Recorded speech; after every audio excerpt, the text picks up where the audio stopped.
Hello दोस्तों। आज की इस वीडियो में हम देखेंगे कि CSS मार्जिन्स क्या होते हैं। CSS मार्जिन्स को समझने से पहले CSS बॉर्डर्स को समझना होगा। तो उसका मैंने ऑलरेडी पहले वीडियो बना चुका हूँ। लास्ट वीडियो जो हमारा था CSS बॉर्डर्स के बारे में था और इसमें मैंने आपको क्लियर प्रॉपर तरीके से बॉर्डर्स के बारे में पढ़ाया था। तो अगर आपने बॉर्डर्स की वीडियो नहीं देखी है तो पहले आप CSS बॉर्डर्स की वीडियो जाके देखिए। उसके बाद आप मार्जिन्स जब करेंगे तो आपको और क्लियर कंसेप्ट समझ में आएगा। तो देखिए, मैंने सबसे पहले यहाँ पे ऑलरेडी जो बॉडी में H1 H2 and H3 tag मैंने ऑलरेडी लगा के रखा हुआ है। मैं इसको सेव करता हूँ और पहले हम देखेंगे कि हमारा वेब पेज किस तरीके से हमें शो हो रहा है। तो देखिए, H1 tag, H2 tag and H3 tag यहाँ पे हमें इस तरीके से हमें शो हो रहा है। अब उससे पहले हम ये जान लेते हैं कि CSS मार्जिन्स होते क्या हैं। तो देखिए, मैंने यहाँ पे एक डेफिनेशन लिखी हुई है। Margins are used to create space around elements outside of any defined border. अब इसका मतलब क्या है कि जो भी मार्जिन्स होते हैं, जो भी आपका एलिमेंट है, सपोज आपका H1 एक एलिमेंट है, उसके आउटसाइड जो भी स्पेस है उसको हम कहेंगे मार्जिन। अब उस मार्जिन को भी हम CSS के थ्रू एकदम फुली कंट्रोल कर सकते हैं। तो उसके लिए देखिए, पहले मैं इन तीनों टैग में मैं बॉर्डर्स क्रिएट कर देता हूँ। H1 tag, H2 tag and H3 tag.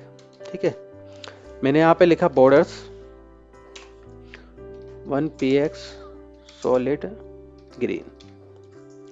मैंने इसको सेव किया, रिफ्रेश।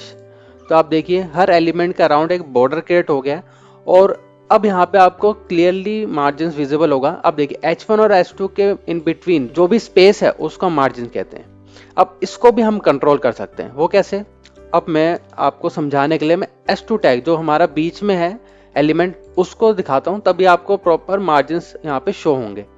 तो मैं H2 टैग में मार्जिन लगाता हूँ। तो देखिए, मार्जिन को समझने से पहले आप इसको देखिए, हर एलिमेंट के 4 बॉर्डर हैं, टॉप, राइट, बॉटम, लेफ्ट। वैसे ही इनके 4 मार्जिन होंगे, top, right, bottom and left.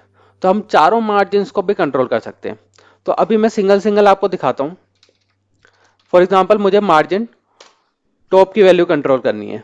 ठीक है, अभी मैं px यूज कर रहा हूँ। फॉर एग्जाम्पल, मैंने लिखा 100px।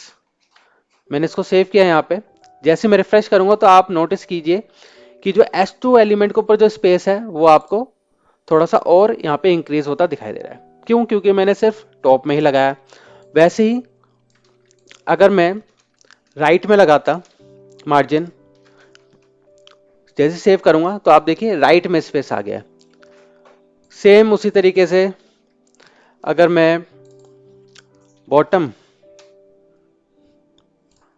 एंड लेफ्ट रिफ्रेश करता हूं तो आप देखिए S2 एलिमेंट के अराउंड जो भी हमने मार्जिन की वैल्यू मेंशन करी थी उस हिसाब से यहाँ पे स्पेस क्रिएट हो गया है। ठीक है, फॉर एग्जांपल एक एलिमेंट में हमने अलग अलग मार्जिन का जो साइड है उसके हिसाब से हमने वैल्यू लिखी, लेकिन ये हमारा जो लाइन ऑफ कोड है उसको इंक्रीज कर रहा है। तो उसके लिए भी हमारे पास एक शॉर्ट हैंड प्रॉपर्टी है।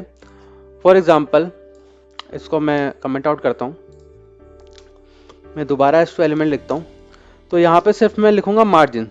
हम यहाँ पे शॉर्ट हैंड प्रॉपर्टी यूज कर रहे हैं। ठीक है, अब इसमें 4 साइड हैं, तो मैं चाहूँ तो 50px, 100px, 75px and 50px। मैं रैंडम वैल्यू यहाँ पे मेंशन कर रहा हूँ। देखिए, मैंने इसको सेव किया। सेव करने के बाद जैसे मैं रिफ्रेश करूंगा तो आप देखिए वैल्यूज में यहाँ पे चेंज आ गया, क्योंकि यहाँ पे मैंने वैल्यूज चेंज करी है तो यहाँ पे जो भी स्पेस है वो चेंज हो गया। अब ये है हमारी शॉर्ट हैंड प्रॉपर्टी। ऐसे ना लिख के हम एक ही सिंगल लाइन ऑफ कोड में हम पूरे मार्जिन को डिफाइन कर सकते हैं, लेकिन यहाँ पे भी कुछ ट्रिक्स हैं वो मैं आपको बताना चाहूँगा। अब देखिए, यहाँ पे ये क्लॉकवाइज चलता है। ये जो वैल्यूज है टॉप की है, फिर ये राइट, बॉटम एंड लेफ्ट। अब यहीं पे अगर मैं सपोज इस वैल्यूज को यहाँ से रिमूव करता हूँ तो यहाँ पे 3 वैल्यू है। अब इसको हम कैसे समझेंगे कि यहाँ पे 3 वैल्यू है, तो अब ये कौन सी साइड की ये वैल्यू होगी? तो उसको समझने के लिए देखिए, यहाँ पे जो 3 वैल्यूज है ना, ये तो होगा टॉप का। अब ये जो बिटवीन में जो 100px मैंने लिखा है ये होगा राइट का भी और ये होगा लेफ्ट का भी, और जो 75px जो मैंने लिखा है ये होगा आपका बॉटम का। Top, bottom, right, left, in between. आप ऐसे समझिए, यहाँ पे टॉप में था हमारा 50px, मैंने एक वैल्यू लिखी 100 पीएक्स, यहाँ पे 100 पीएक्स आया तो यहाँ पे भी 100 पीएक्स आ गया है, और 75 जो पीएक्स मैंने वैल्यू यहाँ लिखी है वो हमारे बॉटम में आएगी। वैसे ही अगर मैं यहाँ पे इसको एक और वैल्यू रिमूव करता हूँ तो यहाँ पे हमारे पास बची दो वैल्यूज, 50 पीएक्स एंड 100 पीएक्स। अब 50 पीएक्स और 100 पीएक्स का मतलब क्या है? 50 पीएक्स जो होगा, देखिए मैंने उसको सेव किया और जैसे मैं रिफ्रेश करूंगा तो आप देखिए थोड़ी सी और वैल्यू चेंज होती है, आपको दिखाई दी। तो 50 पीएक्स का मतलब क्या है? 50 पीएक्स टॉप, 50 पीएक्स बॉटम। वैसे 100 जो पीएक्स है, 100 पीएक्स राइट और 100 पीएक्स लेफ्ट। जब हम दो वैल्यू लिखेंगे तो पहली वैल्यू जो होगी वो टॉप बॉटम के लिए होगी और सेकंड वैल्यू होगी वो लेफ्ट राइट के लिए होगी। वैसे ही सेम अगर मैं इस 100 को भी यहाँ से रिमूव करता हूँ, सिर्फ हमारे पास बची एक वैल्यू। अब ये जो एक वैल्यू है चारों ही साइड्स में आपको यहाँ पे अप्लाई होगी। मैंने इसको सेव किया, मैं इसको रिफ्रेश करूंगा तो देखिए अब चारों साइड्स में ही 50 px यहाँ पे अप्लाई हो रहा है। ये थी हमारी शॉर्ट हैंड प्रॉपर्टी यहाँ पे। दोस्तों ये तो हो गया मार्जिन्स के बारे में। अब जब मार्जिन्स के बारे में हम पढ़ते हैं तो उसमें एक टर्म आती है मार्जिन कोलैप्स। अब ये मार्जिन कोलैप्स क्या है? फॉर एग्जाम्पल मैंने यहाँ पे H2 की वैल्यू रखी 100 मार्जिन की, ठीक है। अब मैं अगर H1 की भी वैल्यू 100 पेस्ट करता हूँ, मैंने उसको सेव किया। सेव करने के बाद अब आप देखिए यहाँ पे H1 की वैल्यू जो मार्जिन की वैल्यू मैंने 100 पेस्ट रखी है, मतलब टॉप राइट बॉटम लेफ्ट, यहाँ पे भी 100 होगा चारों तरफ, और जो H2 की वैल्यू है वो भी चारों तरफ जो मार्जिन की वैल्यू होगी वो 100 px होगी। अब H1 और H2 के बीच, फॉर एग्जांपल H1 की जो मार्जिन की वैल्यू है वो 100 px है, वैसे ही H2 की जो 100 px की वैल्यू है, सॉरी H2 की जो मार्जिन की वैल्यू है वो 100 px है, क्योंकि मैंने 100 px यहाँ पे मेंशन किया हुआ है। तो आप देखिए इसकी भी टॉप की वैल्यू जो है वो मार्जिन की वैल्यू है जो 100 px है, H1 की भी जो बॉटम की मार्जिन की वैल्यू 100 px है।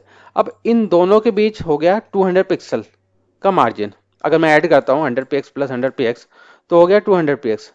लेकिन दोस्तों ऐसा नहीं है, यहाँ पे ये जो टर्म है मार्जिन कोलैप्स, ये हमें यही बोलता है कि अगर दो मार्जिन आपस में कोलैप्स कर रहे हैं, टॉप बॉटम की बात हो रही है यहाँ पे, लेफ्ट राइट की बात नहीं हो रही है, सिर्फ टॉप बॉटम मार्जिन की। अगर टॉप और बॉटम मार्जिन आपस में कोलैप्स कर रहे हैं तो इन दोनों के बीच की जो मैक्सिमम वैल्यू होगी वही यहाँ पे मार्जिन की वैल्यू होगी। यहाँ पे 200 px नहीं होगा, यहाँ पे जो मार्जिन की वैल्यू होगी सिर्फ वो होगी 100 px, क्योंकि यहाँ मार्जिन कोलैप्स हो रहा है। वैसे ही फॉर एग्जांपल अगर मैं इसको यहाँ पे 50 px करता मार्जिन, तो अब मेरी जो वैल्यू हो गई वो हो गई यहाँ पे 50 px मार्जिन की। अब इसका जो मार्जिन होगा वो 150 px नहीं होगा, जो इन दोनों के बीच का मार्जिन होगा वो सिर्फ 100 px ही होगा, क्योंकि हम इसकी मैक्सिमम वैल्यू ले रहे हैं। दोनों के बीच का जो मार्जिन की वैल्यू है जो मैक्सिमम होगी वही हम दोनों इस दो एलिमेंट के बीच की मार्जिन की वैल्यू होगी गाइस। ठीक है गाइस, तो यही था मार्जिन के बारे में, CSS मार्जिन्स। मैं आशा करता हूँ आपको प्रॉपर समझ में आया होगा। So thank you so much for watching guys. अब मिलते हैं अपने नेक्स्ट वीडियो में।